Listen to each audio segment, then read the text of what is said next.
Among the many art styles that emerged throughout Europe and history, Impressionism left one of the largest marks of all. In the 19th century, this artistic movement surfaced after the Realist movement. The Realist style had based itself around being simplistic and displaying multiple different aspects of scenes of the world. Impressionism was a shift from the Realist style through the art's intention to capture a moment and depict movement. Many of these art pieces showed a variety of colors over fragmented and patchy lines. Artists would utilize long, loose brush strokes to create the illusion of movement in their pieces to incite a feeling of passion in the viewer.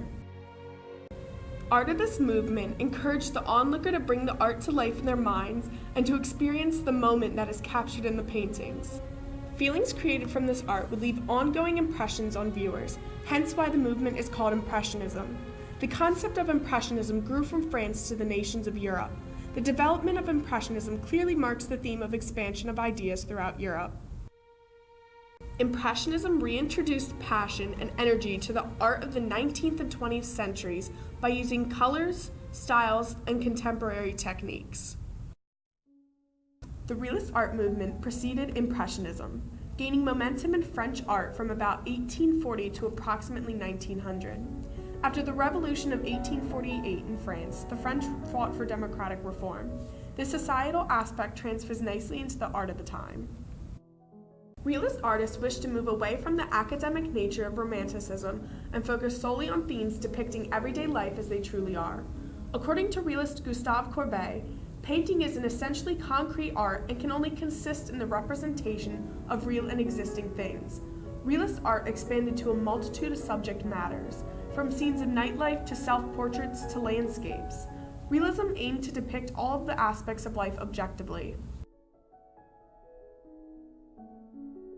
In Jean-François Millet's Sheep Shearing Beneath a Tree, Millet paints a simple scene consisting of peasants shearing a sheep. Realism aimed to celebrate the working classes and the simple, rustic qualities of their lives. These qualities are also seen in Millet's The Gleaners. Again, he paints simple works of people doing everyday jobs, rather than accentuating qualities of individualism, imagination, or personal victory. In Rosa Bonheur's painting, The Horse Fair, Bonheur captures the image of the horses objectively, almost as if someone was standing in the scene or the painting was simply a photograph. Though the purpose of realism was greatly appreciated at the time, it lacked a sense of excitement, movement, and passion.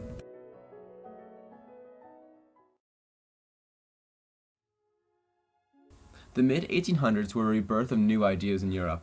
The Glass Palace, a part of the Great Exhibition in London, was displayed in 1851, proving London to be scientifically and culturally superior to other European nations. As a result of the Industrial Revolution, methods of production became cheaper, particularly in the steel industry. The art of the mid-1800s also began to drastically change along with the new cultural and scientific ideas of the time. In 1874, a group of artists named the Anonymous Society of Painters gave birth to the Impressionist movement in Paris. These artists, including Claude Monet and Edgar Degas, rejected the principles of realism and developed a new method of depicting contemporary life. While Impressionism still depicted aspects of daily life, it included movement, bright colors, and contrast, thus expanding on the dull and overly simplistic nature of realism. The new concepts of Impressionism were startling, causing some controversy between artists and critics. Conservative art critics of the late 19th century attacked the Anonymous Society of Painters for their unfinished and sketch-like paintings. Showcasing art was challenging because there was only one official, state-sponsored exhibition called the Salon. In order to establish reputations and receive compensation for their works, artists had to impress a jury at the Salon. The jury was often arbitrary and unpredictable. As a result of the conservative critics, it was very difficult for the Impressionists to make a breakthrough.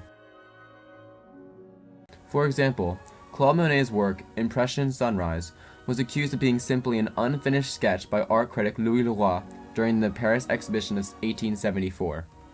In Leroy's satire, Le Charivari, he attacks the work of Renoir, stating, "What a pity that the painter, who has a certain understanding of color, doesn't draw better.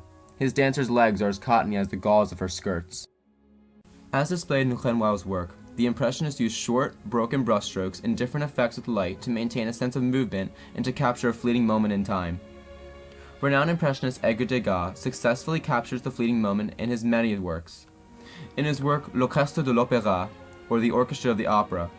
Degas paints using faint brushstrokes for both the dancers on stage as well as the musicians. In this way, Degas successfully creates a sense of movement, energy, and emotion in an otherwise simplistic piece. Ballet Rehearsal, another work of Degas, displays similar characteristics of movement as a result of the whimsical and feathery style of painting. Not only did Impressionists capture movement, but they were also able to create contrast in their works, specifically in their use of color. Les Coquelicots by Claude Monet is an excellent example, given the deep contrast between the flowers, the grass, and the sky. While realism and Impressionism both aim to capture everyday life, Impressionists use much more than just the neutral shades of the realists. Other works introduced new colors, such as Édouard Manet's Boating, which showcased a new shade of blue named cerulean. The stylistic aspects of Impressionism expanded on those of realism and reintroduced a new sense of passion and emotion to art. Through their usage of color, contrast, and contemporary techniques, the Impressionists painted a new path for artists to come. The Impressionist period was directly followed by Post-Impressionism and Neo-Impressionism in the late 19th century. Famous artists like Georges Seurat, Paul Cézanne, and Vincent van Gogh aimed to expand upon the principles of the Impressionists. They no longer wished to capture the true and accurate reflections of the observed world, but instead wanted to delve into more figurative and symbolic subject matters, such as memories and emotion. The Post-Impressionists used simplified colors and definitive forms to demonstrate and express emotion, rather than just display an optical impression as the Impressionists had done.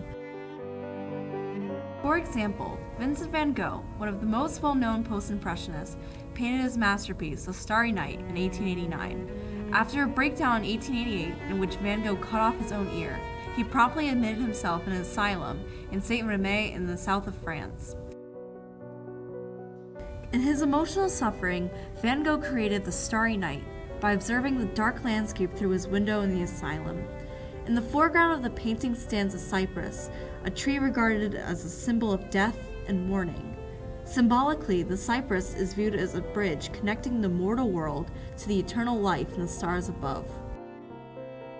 In the process of painting his masterpiece, Van Gogh wrote, "The sight of the stars always makes me dream. Why, I say to myself, should the spots of light in the firmament be less accessible to us than the black spots on the map of France? Just as we take the train to go to Tarascon or Rouen, we take death to go to a star." Van Gogh was truly able to capture the essence of Post-Impressionism by connecting direct observations with memories and emotion. Post-Impressionists differ greatly from any style of art presented before. For example, Georges Seurat developed a style known as pointillism in his work, A Sunday on La Grande Jatte, completed in 1889. He created his work using small dots of paint, which the human eye blends together to form the entire work as a whole. Though Seurat painted stills of everyday life similar to those of Monet, he embraced creativity and contemporary techniques to complete his works. The creativity, emotion, and passion displayed in the art of the Post-Impressionist period follows as a direct result of the Impressionists. Impressionism rejected the strict and dull structure of realism and promoted creativity and emotion that later acted as a seed for the Post-Impressionists. From the shift of the realist movement to the introduction of Impressionism, Impressionism has made a lasting impact on the future of art through its emphasis on daily life by employing movement, bright colors, and contrast. Artists like Claude Monet were able to break free from government-regulated art at the Salon and able to earn a reputation in their own way. This not only allowed for artists to display their art other than at the Salon to gain a reputation, but it also allowed for artists to break away and go outside of the norms to create what they wanted to. The Impressionist movement began in France before expanding all across Europe, representing the exchange of ideas. The Impressionist movement paved a way for post-Impressionist and neoclassical painters such as Van Gogh and allowed them to expand upon its emotional style. The strong, bright colors and sketchy technique of Impressionism rebirthed fiery passion into later art movements.